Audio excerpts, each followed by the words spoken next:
القلب مني في اليوم سليما من كل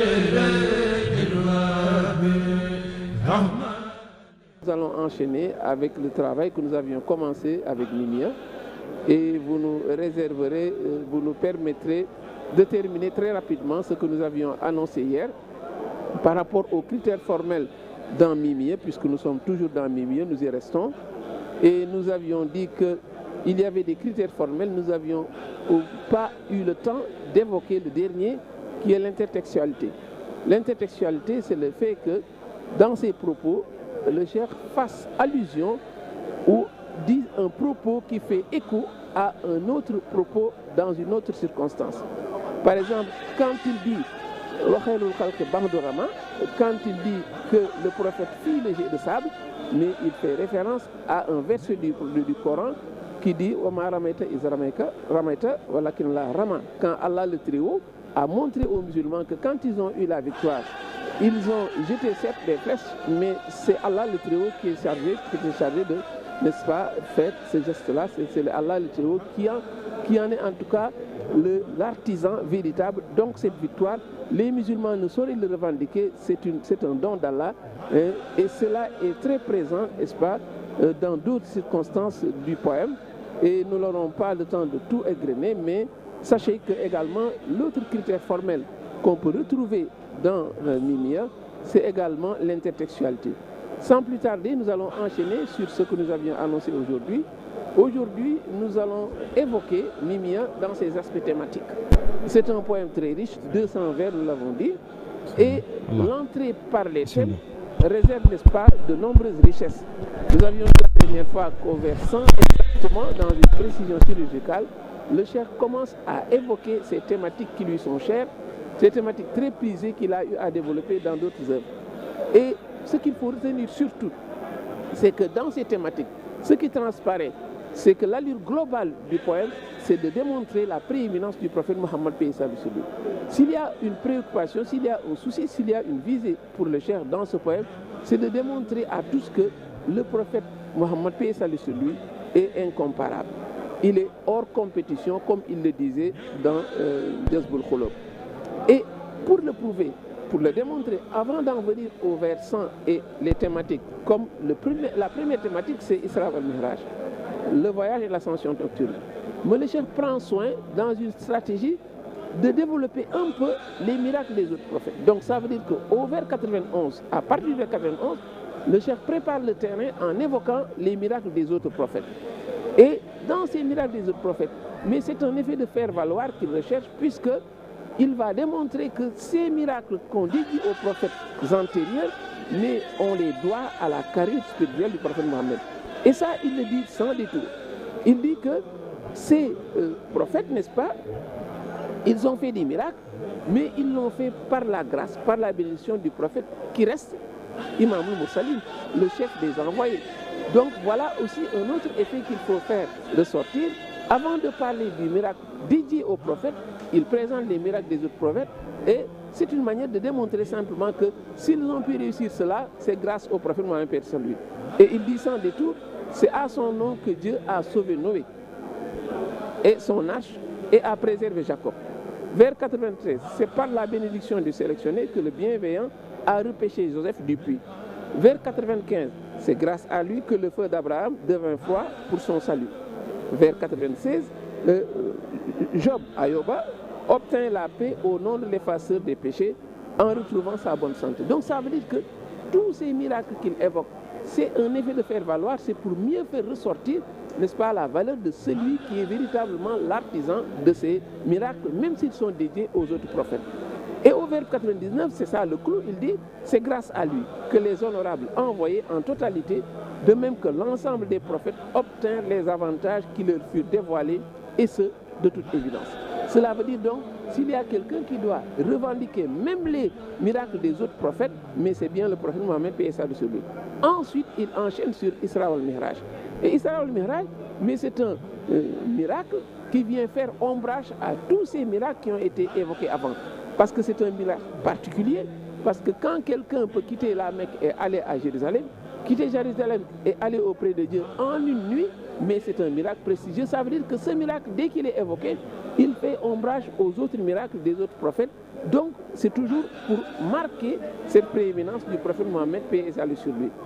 Et il montre également que ce voyage est transcendant parce que quand il est venu, ça a été une occasion pour lui montrer qu'il est au-dessus du lot. S'il choisit Isra al-Miraj, parce que Isra al-Miraj, ce qu'il y a de particulier en Isra al-Miraj, c'est le fait que ça a été l'occasion, n'est-ce pas, de lui faire une ode et d'honneur.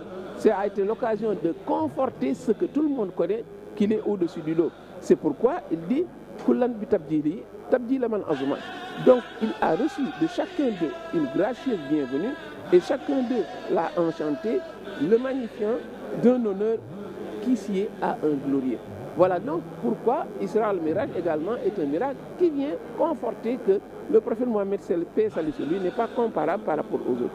Les autres miracles des prophètes également, il en parle et leur variété est telle que les miracles du prophète, par leur variété seulement, n'est-ce pas également, jettent l'ombrage sur les autres miracles des prophètes. Parce que si on prend les Ulul Azm, il y a en chacun d'eux un miracle particulier qui le caractérise. Si nous prenons Noé, on pense au déluge. Le prophète Moussa, la mer qui a été fendue. Le prophète Abraham, le feu qui est devenu froid. Et enfin, le prophète Insa qui guérissait les malades. Qui a-t-il touché quelqu'un, il devenait, n'est-ce pas, sur le champ quelqu'un qui est guéri. Cela veut dire donc que chacun est caractérisé par un miracle. Mais avec le prophète Mohammed, c'est une profusion de miracles. Ce sont des miracles nombreux au point donc de prouver encore qu'il a une prééminence. Parce que le cheikh dit sans détour, Kallat Midadan wa Kallat Lamtira Kalaman. Il a fait des choses tellement prodigieuses que ni l'encre ni la plume ne peuvent le décrire. On peut en citer quelques-uns. Un cerf s'est adressé à lui, un iguane lui a parlé et un arbre géant s'est prosterné. Autant de miracles particuliers pour un seul prophète. Troisième thématique, la bataille de Badr. La bataille de Badr, c'est également une thématique qui a été souvent convoquée par le cheikh dans d'autres ouvrages. Mais ce qui est particulier ici, ce sont les nombreux détails que le cheikh donne à travers cette bataille. Il sort du lot parce qu'il l'a traité sur 38 vers, du vers 120 au vers 157. L'autre particulier, ce sont les détails qu'il donne. Détails nombreux. Et déjà, le premier vers est la preuve de cette prééminence du prophète. Parce qu'il dit jusqu'à la fin. Et comment le traduit-il? C'est pour montrer qu'il est la vedette incontestée de cette bataille. Parce que, dit-il, c'est lui qui il s'est apparu, le prophète, dit-il, est apparu comme une lune le jour de Badr. Cela veut dire donc que sur le plan, n'est-ce pas, si cette victoire a eu lieu, mais c'est grâce au prophète et au prophète seul. C'est pourquoi il le présente dès le début du combat et montrant que s'il y a eu une victoire, mais c'est grâce au prophète, paix et salut sur lui. Ensuite, maintenant, viennent ses fidèles dans l'ordre hiérarchique, Abu Bakr, Omar, Ousmane et Alioune. Et il précise que Ousmane était présent par le cœur. C'est un autre détail qu'il donne. Il y a aussi les joutes oratoires qui se font entre Muhajirin et Ansar pour prouver leur loyauté. C'est un autre détail qu'on retrouve également dans la bataille de Badr. Il y a la détermination des combattants. C'est un autre détail également que le chef donne.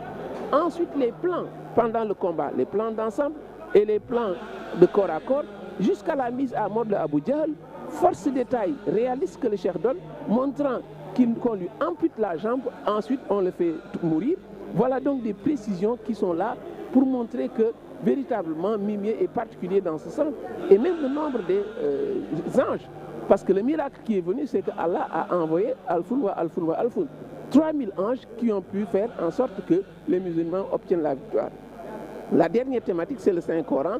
Le cheikh en a souvent fait état dans d'autres ouvrages. Et le Saint-Coran est une thématique qu'il traite du vers 165 au vers 184. Et il montre que dans ce texte, il y a la prescription, la prohibition, et il y a la promesse, il y a l'avertissement. Tout ceci regroupe le Coran et c'est également l'ouvrage auquel on doit se référer parce que quiconque s'en détourne, on prononcera contre lui l'anathème. Voilà donc au pas de course quelques thématiques que nous avons évoquées et qui sont, n'est-ce pas, dans Mimieux mais nous n'avons pas encore terminé puisque la dernière rubrique que nous allons aborder la prochaine fois, mais c'est de présenter le poète, un poète qui est un esclave reconnaissant, un poète qui exulte, un poète qui présente à la face du monde tous les bienfaits qui lui émanent de son Seigneur. Voilà donc pour ce troisième rendez-vous dans Mimieux. Il reste le tout dernier avant d'aborder une autre œuvre. Merci de nous avoir suivis et à bientôt dans un autre numéro. À demain, Inch'Allah. D'ici là, nous vous souhaitons, n'est-ce pas, de passer un bon moment de rupture du jeûne et nous prions ardemment pour qu'Allah accorde une longue vie et une santé de fer au Vernet Cheikh Mouhamadou Mountakha Mbacké et bon Ramadan à tous.